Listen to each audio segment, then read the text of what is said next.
শীতের সন্ধ্যায় আম্মু আমাদের জন্য দারুণ কিছু নাস্তা বানালো। প্রথমে আছে দেখতে পাচ্ছেন মাছের বড়া, ছোট মাছ দিয়ে বানানো।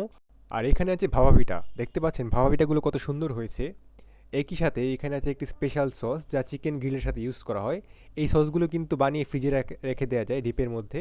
তারপর যখন দরকার হয় তখন নামিয়ে খাওয়া যায়। আর ভাজা পোড়ার সাথে এ ধরনের সস খেতে কিন্তু খুবই দারুণ লাগে।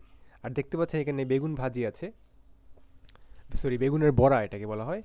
তো বেগুনের বড়া আছে এবং এখানে যে মাছের বড়াগুলো আছে সেগুলোর সাথে মিশিয়ে আমরা সেগুলোর সাথে এই সসটা মিশিয়ে আমরা খেলাম এবং খুবই দারুণ লাগছিল। আর দেখতে পাচ্ছেন আমাদের প্রিয় বিড়ালটাও কিন্তু এখানে খাবারের মধ্যে অংশগ্রহণ করার জন্য চেষ্টা করছে।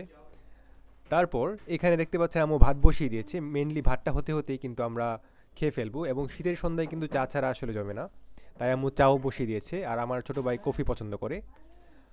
তো চা এবং কফি দুটোই একসাথে বানানো হচ্ছে। আর দেখতে পাচ্ছেন এগুলো হচ্ছে মিল্ক পট। এই মিল্ক পটগুলো আম্মু অনেক শখ করে কিনেছিল।